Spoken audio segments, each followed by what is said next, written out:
Hello everyone, AmyR's here with Prairie Paper and Ink, and I am on to card number 2 of my 2016 Valentine card series.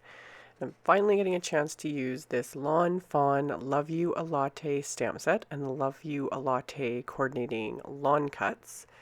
And I die cut some cornflower blue cardstock from MFT, and then I coated it with some anti-static powder before inking up the coordinating little coffee cup image with Versamark ink. And after I did this, I realized I could have done the stamping on the cardstock and then die cut it, because these are open die cuts and the cut area is very, very close to the edge.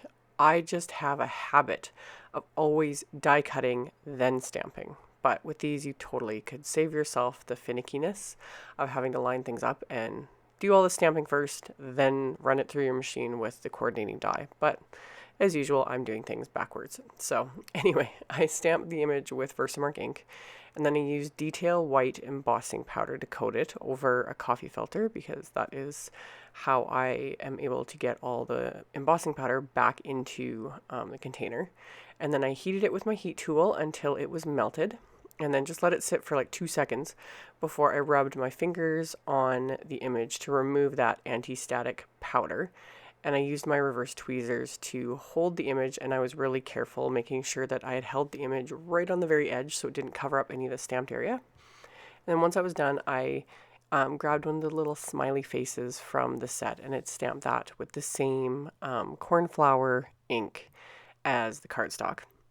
And then I had this scrap of craft cardstock, and I kind of lined up the coffee mug where I was planning on placing it, and then again coated the cardstock with anti-static powder. And then I've got this Love You a Latte stamp from the set, and I'm inking that up with Versamark. Absolutely, this is like the main reason why I love this set so much. I love these sentiments with the swirls to look kind of like the steam coming up from the cups. It's so adorable. I tried for so many months to get my hands on this set because I just think it is the cutest thing ever, and you can pretty much use it for all year round. Like there's the holidays, warm wishes, love you a latte for you, smile, great set. Anyway, did the same thing, coated the stamped image with detail white embossing powder, and then heated that up again with my heat tool till it was all melted, and then gave it a second to cool off, and then just rubbed my fingers on it to remove that anti-static powder so there wasn't that little white film. And then I take my coffee filter and I funnel all of the embossing powder back into the container. I try to make a point of putting the lid back on the container, because otherwise, in the mess I make, I end up knocking over embossing powder and it gets everywhere. And I hate the feeling of embossing powder in my hands. It's one of those OCD things. So once I did that, I used MFT's Inside Out Diagonal Stitch Square Stacks Dynamics, say that one 3 times fast, on some Summer Splash cardstock.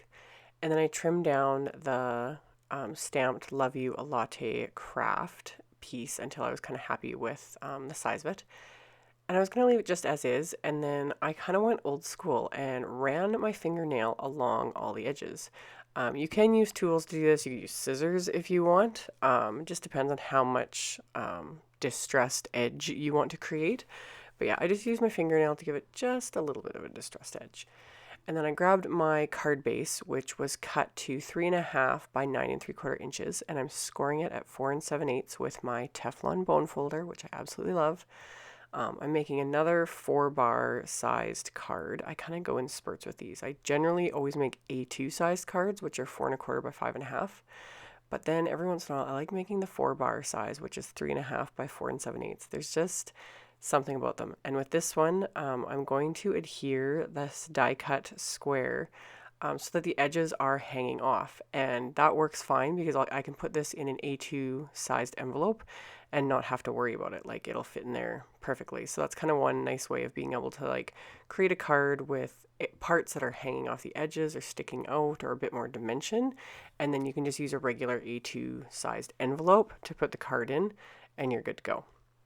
So I adhered the square down to the card base, just adhered it flat, and then the Love You a Latte I attached my foam tape to, so that popped it up with a little bit of dimension. And then I wasn't sure with the coffee mug whether I wanted to adhere it flat, and then decided that I was going to pop that up with a little bit of foam tape as well, because like I said, you can go a little bit extra with a 4-bar sized card. If you're already planning on putting it into an A2 sized envelope, you can kind of pop it up a bit. You might have to add a little extra postage if you are mailing it because of all the dimension, but it's always worth it in the end, I think.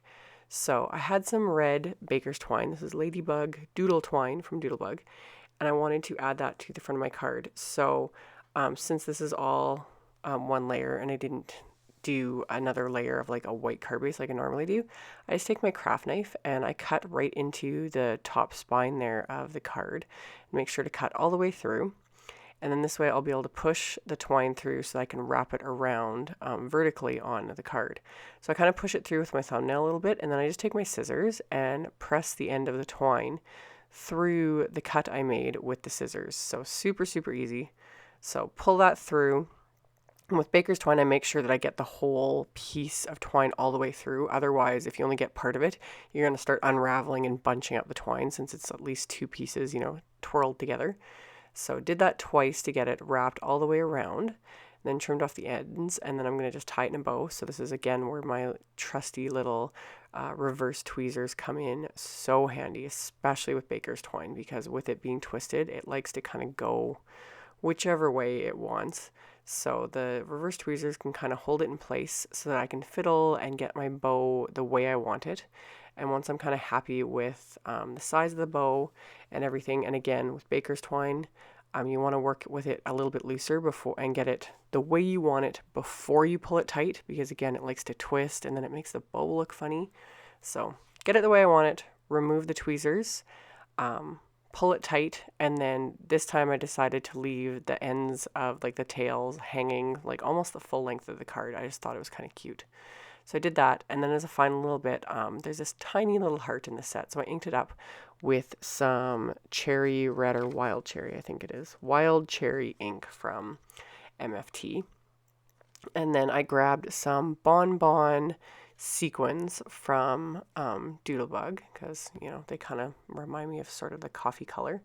And then I had my pretty pink posh clear sequins that are so beautiful. That's my only peeve with Doodlebug sequins, is they're all one size. I wish they were a variety of sizes. I love the variety of colors in each container, but life would be 100 times even better if they had like 2 or 3 different sizes of sequins in those containers. That's my only thing that I don't like about them, is they're all the same size. So anyway, that's just my 2 cents about it.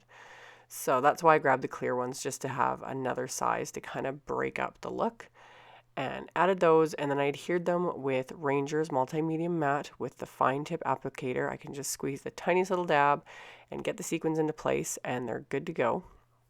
And then to finish off the inside of the card, I grabbed another little steam image from the set, and this one I just inked up with MFT's Grout Gray ink and stamped that on the inside of the card. And then I stamped the coffee mug, this time with the same cornflower ink, and then I inked up the little face because I had to add it because it's just so cute, and just inked that up with the Grout Gray ink as well.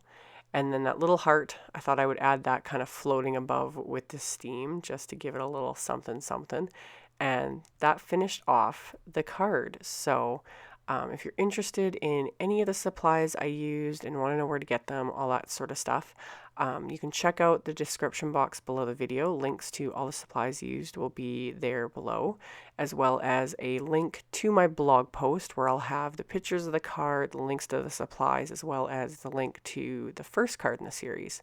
So check that out below if you're interested. Thank you all so much for watching, and I will see you guys next time in the next video. Bye.